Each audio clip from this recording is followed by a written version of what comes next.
The majority of the American people, even the recent polling, shows that 60% of the American people are unhappy with their choices. If you take the total number of Americans and the percentage that register, and then the percentage that vote, and then the percentage that vote for a candidate, you end up electing a president with 32% of the American people. And because they have been more or less conditioned to believe, well, the two candidates are different and we have to vote for the lesser of two evils, they end up voting, half the people who vote for the president are voting for the lesser of two evils. And so therefore, 16% of the American people essentially are saying, hey, I like this candidate, and they vote for the president. You know, yesterday I had a phone call, the first phone call that I personally received or had received from anybody in the McCain candidacy in his campaign. They called, and it was a bit of a surprise to me because their request was that I endorse John McCain today. And I said, well, I don't like the idea of getting about 2 or 3 million people angry at me. So, but they were serious, and it was a respectful call, and the argument was he would do a little less harm than the other candidate. And, you know, we just don't need to do that anymore. You know, in I believe it was 1988, and I believe Ralph Nader will remember this campaign, there was a debate going on with George Bush Sr. and Dukakis, and it was to be put on by the League of Women Voters. And there was a secret agreement between George Bush Sr. and Dukakis that they would dictate all the terms, that they would say who can come and who the moderator is and all this, and who had to be excluded. And when they presented these details to the League of Women Voters, they said, no way, they won't do it. And this was their statement. The demands of the two campaigns would perpetuate a fraud on the American voter. That's where we are. And then a few years later, an organization was formed, and it was called the Commission on Presidential Debates. And since that time, since they have been formed, they dictate all the rules. And guess who's chairman? Who they are? It's the former chairman, a former chairman of the Republican Party and a former chairman of the Democrat Party. And they dictate all the rules. So therefore, anybody who opposes the status quo aren't permitted to be in the debates. And that's where we are today. And this has to change, especially if you ever come around to the, please don't, if you ever get to the point where you believe the two parties are essentially the same, then if the majority is outside the establishment, that it's not very democratic.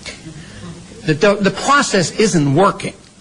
And when you think about what we do around the world on the pretense of spreading democracy and how many people die, I think this is a tragedy. It's a tragedy that we who want to improve this country, defend our principles, defend the Constitution, and have a decent process are treated this way. And this is, in a way, an attempt on my part. I'm not a candidate. I'm still very interested in what's happening.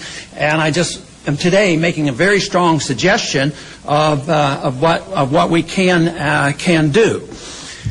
You know, quite a few years ago, when I think it was when Bill Clinton was inaugurated, it was in one of his speeches, he recognized one single individual as being very important to him philosophically. And that was a bit of a surprise because I knew about the individual. And some of you may know about him, but it's worth looking into. And his name was Carroll Quigley. He wrote the book Tragedy and Hope. Now, the important part of Tragedy and Hope and Carroll Quigley is that he claims that he was on the inside and part of the group that, you know, did the planning. But why did he write Tragedy and Hope? To expose these people behind the scenes? Because he believed they were far enough advanced, it didn't have to be secret, they could be out in the open, And this is the way it works. It's a tragedy if you don't accept this, and there's hope if you know who runs the show. That's my interpretation, but I believe it's correct. But let me read a quote from him, and thinking about where he's coming from. He says, the argument that the two parties should represent opposed ideals and policies, one, perhaps the right of the right and the other of the left, is a foolish idea, acceptable only to the doctrinaire and academic thinkers. Instead, the two parties should be almost identical, so that the American people can throw the rascals out at any election without leading to any profound or extensive shift in policy.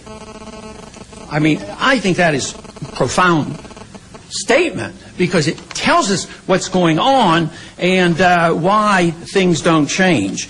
So we here today are trying to say that we represent the majority. We deserve to be heard. They deserve to be in the debates. And you say, well, how can they be? They're minor candidates. They don't have enough support. If you'd have everybody get in the debate. Well, you know, there's a simple way for cutoff. Because it's true, if you had 200 people who filed for the presidency, you can't expect the individuals to be on the stage. But there is a good way to do it, and that is to have any candidate who has gone through the onerous process, which is so biased against this, and are still on enough states that they theoretically could get enough electoral votes to win, they ought to be in the debates. And that is what our goal is. Now, what are the odds of this happening? What are the odds that the Commission on a presidential debate all of a sudden will become fair and balanced? None. Absolutely none. So what are we going to do about it? We come together. And to me, it's fantastic that we've been able to get 4 candidates together on this set of principles and agreeing that it's the process that they're begging to change. And this to me is remarkable and important. So what else can they do? Well, I think the 4 candidates very well could get together. That generally is something I had to do in the primary race, you know, exclusion, don't do this, marginalize. We would just go and have our own. And I know it's difficult to think about, and there's probably arguments against it. I don't even know if the 4 would agree. I haven't even talked to them. But, you know, if they could get together and bring all their supporters together, you know, and maybe the media would pay attention and say, maybe there are some important issues. Maybe civil liberties do count. Maybe foreign policy does count. Maybe we ought to change the Federal Reserve. Maybe we shouldn't continue to bail out all the corporations of the world. You know, they're all lining up. It's the auto companies. But it's not going to work. And that's why the people are waking up. We know we're getting near the end of this. And that's why I think it's a bigger number, 60%. You'll never know about watching TV because it's a horse race.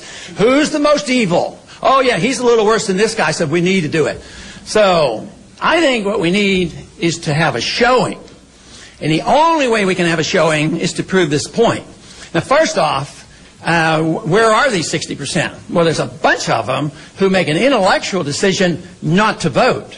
And we shouldn't just say they're apathetic, because I know a lot who aren't apathetic and are pretty intelligent, and they figured it out.